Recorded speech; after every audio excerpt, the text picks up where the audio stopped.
Selamat datang di channel saya. Di video kali ini, saya akan bahas tentang IPO perusahaan PT Multi Spindo Jaya Tbk atau bisa disingkat dengan kode emiten yaitu MSJA.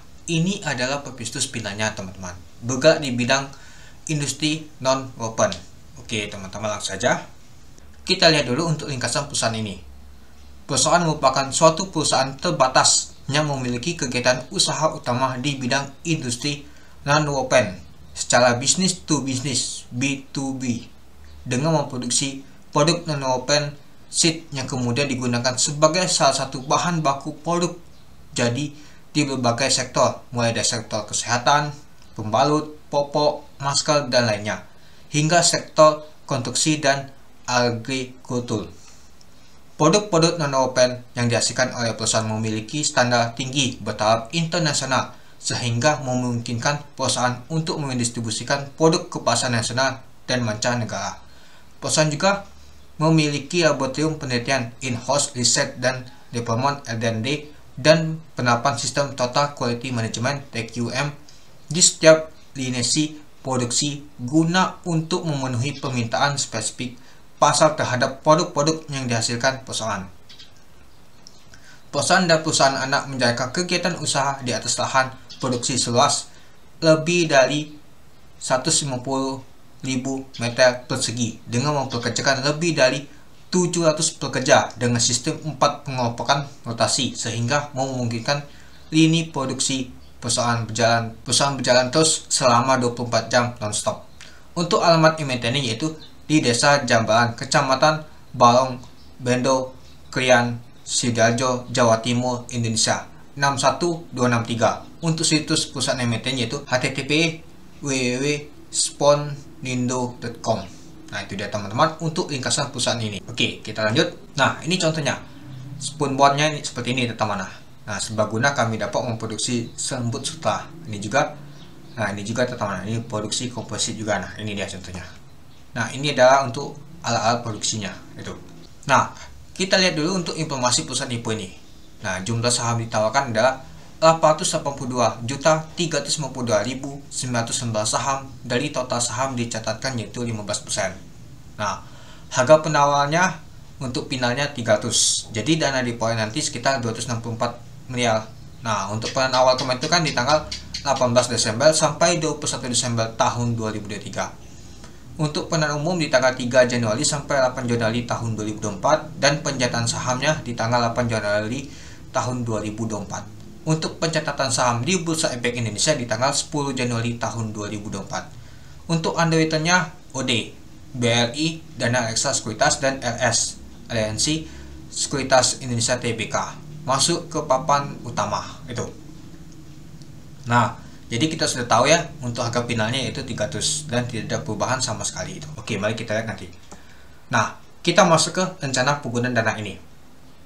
Yang pertama, sekitar 40% akan digunakan untuk pengembangan usaha perusahaan dalam bentuk belanja modal. Nah, untuk rincingannya silakan teman-teman untuk baca prospektus untuk semuanya teman-temannya untuk rencana penggunaan dana ini. Ini saya ringkas saja. Yang kedua, sekitar 30% akan digunakan untuk bentuk modal kerja perusahaan seperti untuk pembiayaan kebutuhan operasional antara lain pembelian bahan baku, pembiayaan kegiatan operasional, pembayaran gaji karyawan, biaya marketing dan lainnya. Nah, yang terakhir sekitar 30% akan digunakan untuk pembayaran seluruh dan sebagian pinjaman bank untuk fasilitas modal kerja. Nah, jadi ini ada bayar utang juga 30% itu. Tapi digunakan untuk fasilitas modal kerja, teman-teman. Itu dia. Oke, kita lanjut. Nah, kita masuk ke struktur pemegang saham. Nah, sebelum IPO nilai nominalnya itu 100 per saham. Nah, menarik juga ya teman-temannya. Pas IPO nanti sekitar tadi kalau kita lihat 250 sampai 350 itu. Nah, jadi belum tahu besar banget nama tuh pemegangnya ini cuannya teman-teman itu. Oke, mari kita lihat dulu. Yang pertama ada PT Maju Selaras Jaya Melta. Nah, mungkin nanti bisa disingkat dengan MSJ. Ada Hari, ada Hartono, ada Nadi, lalu ada Sasongko Basuki. Nah, Sasongko Basuki ini nanti menjadi pengendalinya. Tapi pengendalinya saja sedikitnya. Nah, oke, yang paling banyak adalah PT Maju Selaras Jaya Melta. Nah, untuk jumlah sahamnya di stok penuh ada sekitar 5,8 miliar teman-teman. Juga sih teman-teman itu.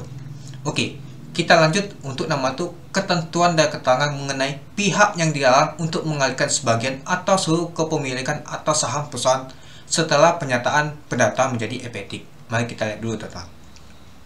Nah, seperti biasa sih teman-temannya. Nah, harga penawaran umum perdana saham jangka waktu 6 bulan sebelum penyampaian pendaftaran ke OJK, maka pihak tersebut dilarang mengalihkan sebagian atau seluruh saham perusahaan yang dimiliki sampai dengan 8 bulan setelah penyataan pendaftaran sehubungan dengan penawaran umum perdana menjadi efektif lock-up periode itu. Nah, kalau kita sih ada MSJM ya teman-temannya. Nah, MSJM ini sama 6 bulan nanti. Nah, ini dia. Oke, kita lanjut. Nah, langsung saja teman-teman.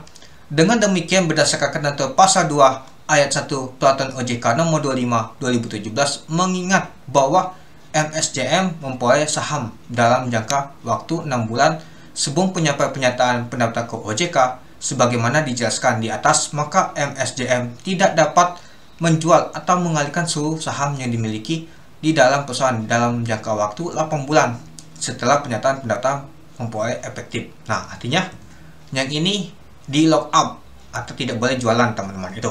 Nah, lalu teman-teman, si Sasongko Basuki selaku pengendali perusahaan menyatakan dalam surat pernyataan terkait pengendalian pada PT Multi Supindo Jaya Tbk tanggal 13 Oktober tahun 2023 bahwa tidak akan melepas kepengendalian atas perusahaan sekurang-kurangnya 1 tahun sejak tanggal efektif dikeluarkan oleh OJK dalam rangka penawaran umum perdana saham.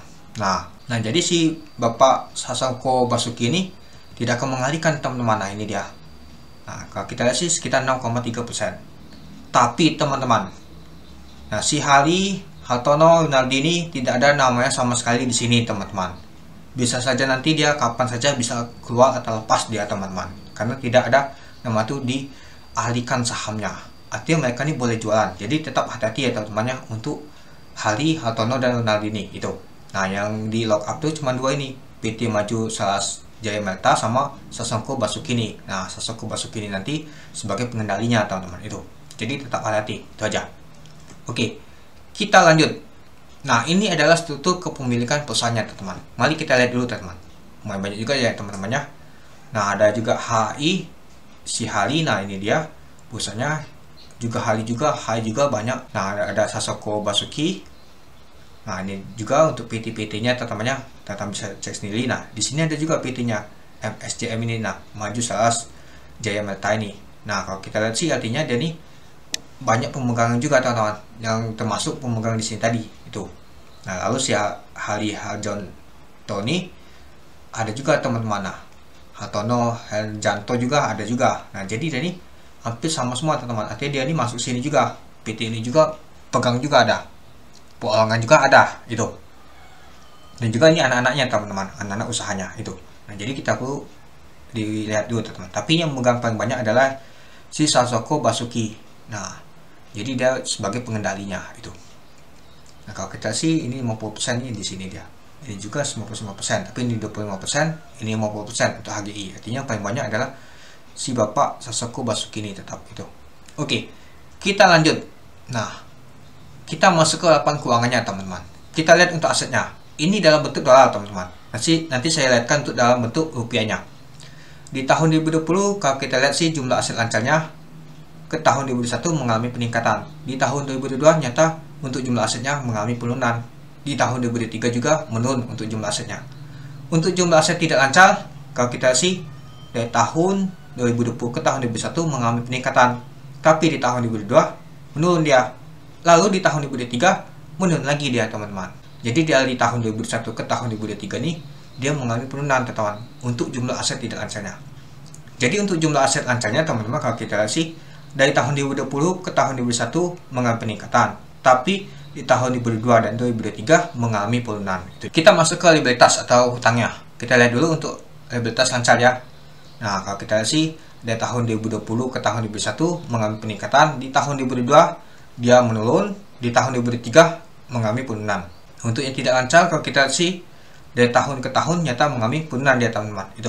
Nah, lalu untuk jumlah hutangnya nih kalau kita lihat dari tahun 2020 ke tahun 2021 mengalami peningkatan, tapi di tahun 2022 dan 2023 mengalami penurunan. Nah, jadi bagus dia teman-teman. Jadi hutangnya ini mungkin dicicil dan sudah dibayar itu. itulah kenapa dia mengalami penurunan itu. Nah, lalu kita lihat untuk total ekuitasnya. Nah, kalau kita lihat sih untuk total ekuitasnya dari tahun 2020 ke tahun 2021 mengalami peningkatan, tapi di tahun 2022 dia menurun teman-teman. Nah, di tahun 2023 mengalami penurunan lagi, itu dia. Nah, ini adalah laporan keuangannya untuk kurs dolarnya 15.500 teman-teman. Nah, silakan teman-teman untuk cek ya, sama saja ya teman-temannya. Ini saya jadikan dalam bentuk rupiah nih, itu. Oke, kita lihat untuk ikhtisar laporan keuangannya teman-teman, itu laba ruginya. Nah, kita lihat dulu. Kita lihat untuk penjualan bersihnya. Nah, kalau kita lihat sih dari tahun ke tahun nyata mengalami peningkatan. Nah, tapi di tahun 2023 agak menurun ya teman untuk peningkatannya untuk penjualan bersihnya itu. Nah, tapi yang paling besarnya ini adalah beban pokok penjualannya. Nah, padahal dia ini sudah cetaknya itu lumayan teman-teman untuk penjualan bersihnya, tapi beban pokoknya ini lumayan besar banget. Jadi dia dapat laba bersihnya pastinya menurun teman-teman. Nah, ini dia kalau kita lihat. Padahal lumayan juga sih. Nah, beban pokok penjualannya ini yang paling besar pastinya dari tahun ke tahun itu. Nah, lalu juga beban usahanya pastinya juga mengalami peningkatan teman-teman itu. Nah, jadi kalau kita lihat sih untuk laba bersihnya nih dari tahun 2020 dia lumayan tinggi, di tahun 2021 mengalami penurunan, di tahun 2022 menurun lagi. Nah, tapi kalau kita lihat sih di tahun 2022 ke tahun 2023 di tanggal 30 Juni ini ternyata mengalami peningkatan di tahun 2023 nih. Itu dia. Kemungkinan sih lebih besar dari tahun 2022 nanti itu. Oke, kita lanjut. Nah, kita lihat dulu untuk hasil-hasil pentingnya teman-teman. Nah, laba bruto terhadap penjualan bersih. Kalau kita lihat sih di tahun 2020 sampai tahun 2023 ya. Nah, ternyata ke tahun 2021 mengalami penurunan kalau kita lihat dibanding tahun 2020. Nah, tahun 2021 ke tahun 2022 turun lagi dia. Nah, lalu di tahun 2022 ke tahun 2023 di bulan Juni ternyata meningkat di tahun 2023-nya itu. Nah, untuk bruto terhadap asetnya ini kalau kita lihat sih baik juga sih, bervariasi juga teman-teman. Dia jadi agak menurun ya teman-teman dari tahun ke tahun. Nah, untuk ekuitasnya ini kalau kita lihat sih mengalami penurunan juga. Nah, jadi kalau kita lihat sih untuk laba bersih pajak terhadap punya bersih, nah sebelumnya ya nyata dia ini lumayan juga sih. Nah, di tahun 2020 paling besar nih teman-teman, tapi dia masuk ke tahun 2021 menentus dari teman sampai di tahun 2023 ini, sampai di tahun 2022 ini. Tapi di tahun 2023 dia mengalami peningkatan lagi, itu dia. Oke, kita lanjut teman-teman. Nah, kita lihat nama itu kebijakan dividen. Nah, kalau kita lihat sih setelah penawaran umum perdana saham ini nanti berencana untuk membagikan dividen tunai kepada pemegang saham perusahaan dengan nilai sebaik-banyaknya 50% dari laba bersih tahun buku yang bersangkutan dimulai dari tahun 2025. Nah, artinya dia ini mengambil tahun buku 2024. Nah, masih lama teman-teman. Artinya pada saat listing nanti dia mulai lembaran baru teman-teman di tahun 2024. Nanti dibagikan dividennya di tahun 2025, itu dia. Nah, kita lihat dulu untuk penjamin pelaksanaan emisi efeknya. Siapa sih yang pegang paling banyak untuk porsi barangnya teman-teman? Oke, kalau kita lihat sih yang paling banyak adalah PT Reliansi Sekuritas Indonesia Tbk.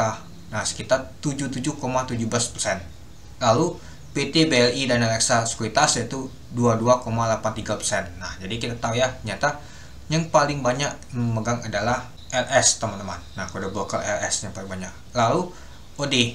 Nah, OD sangat sedikit ya. Nah, sempat juga ada berita, ada juga kata teman saya itu ada nama tuh PC Almet dari BLI dan Reksa nih. Tapi nggak tahu jadi apa enggak katanya. Lihat dulu nama itu jatah polisinya. Kemungkinan besar sih nggak jadi karena yang pegang paling banyak adalah si LS ini itu. Oke, kita lanjut lagi. Nah, kita lihat dulu nama itu penjatan terpusat Polling Almet. Ini sangat penting teman-teman. Kita lihat dulu dana yang ke retail berapa nantinya. Dana yang akan dihimpun dalam penawaran umum perdana saham perusahaan dengan harga 300 adalah 264 miliar. Nah, jadi kalau kita lihat sih 264 miliar itu di sekitar sini. Jadi masuk ke golongan penawaran umum kedua ini. Nah, sebenarnya penawaran umum kedua dikarenakan pada dalam rentang 250 miliar sampai 500 miliar itu. Batas alokasi saham untuk penjatahannya. Nah ini dia alokasi untuk sahamnya 10% atau 37,5 miliar. Nah, jadi alokasi saham untuk penjata pusat pada golongan ini adalah paling sedikit sebanyak 125 juta lembar saham atau setara 14,17% dari total saham yang ditawarkan atau sebesar 37,5 miliar.